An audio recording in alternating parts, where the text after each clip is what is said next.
Did you have a plan for your day or your week of how you were going to be so deliciously productive?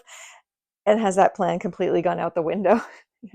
I get it. Happens all the time. But what do you do when you are now really behind the eight ball and you can already tell you are not going to get everything done that you've promised? How do you get back on track? Well, number one, you scale back what you're trying to deliver.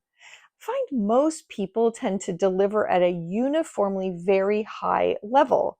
But there are so many things that we do in a week that don't have to be done to that industrial strength level. There's good enough is often good enough. So imagine that you have committed to talk to 20 customers to plan your customer event. Well, really, is customer 17, 18, and 19 really giving you that much value? Could you scale back to talking to a dozen and would that be fine? So scaling back your work, just adding a few less activities to it, making the deliverable a little bit more reasonable may allow you to get back on track without compromising the value that it provides. So make sure you think about that. Number two, can you work more efficiently? For me, this is any time that Excel is involved. I am so slow and pokey about how I use Excel. Well, if I need to get something done and I'm behind times, that's the moment to ask a friend who's really good at it. And I do have some friends who, when I just say to them, okay, this is how I'm doing it, they usually roll their eyes. They're like, oh. And the nice thing is they immediately just say, here, you do this, this, this, and this, and now it's going to populate for you.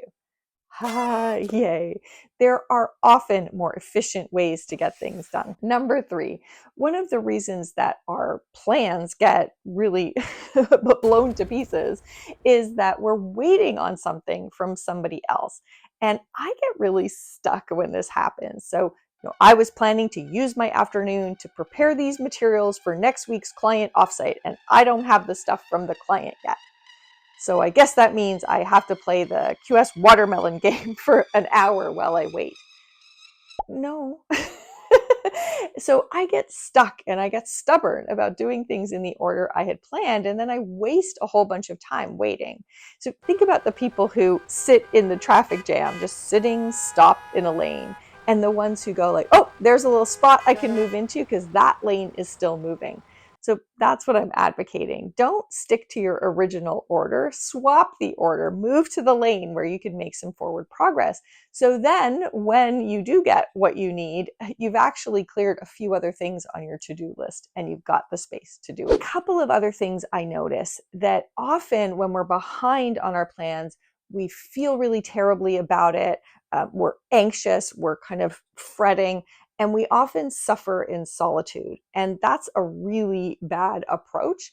So there are a couple things you need to do when you get off track to make sure that first of all, make it easier on you, but also make sure that your problem doesn't create a problem for other people. So the fourth thing you need to do, you need to signal that you are delayed. So let people know, I was really hoping to have this to you Wednesday. This, and this have come up. I'm now feeling like I'm not going to be done. The good thing about that is, first of all, you become more trustworthy. You're communicating with people, you're communicating with them proactively.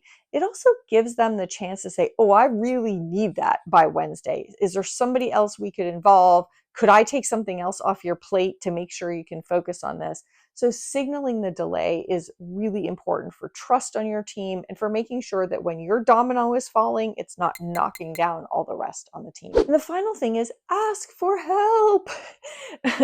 it's it's amazing how we want to show everybody that we're so on top of things. But if as members of a team, we would be more willing to be both vulnerable and of course accountable. You're not just saying like, oh, I'm toast and walking away, throwing up your hands. You're saying, well, I'm in trouble, so I need some help to get things moving again. Soliciting help might be things we were talking about before. It might be soliciting help around how can I scale this back? I'd love your input about what you really need and what you don't.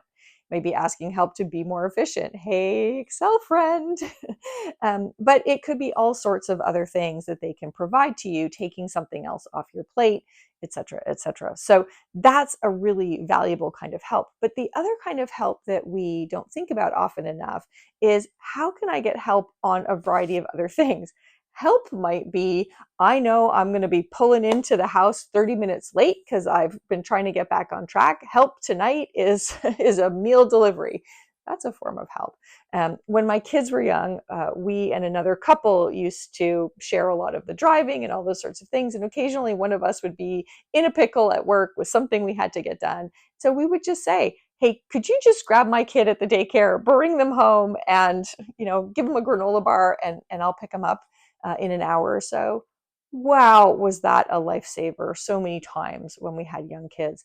So soliciting help might be about getting help from a colleague to do the work more effectively, but it also might be just some help to be able to manage all the other responsibilities going in your life that allow you to get back on track. So if you are off track, I get it, been there many, many times, but don't just suffer in silence, and don't just stick to the original plan, getting further and further behind. Scale things back, work more efficiently, swap the order that you're doing things in, ask for help for sure, and make sure that others know that you're in this state so that you're not letting people down while you feel like you're letting yourself down.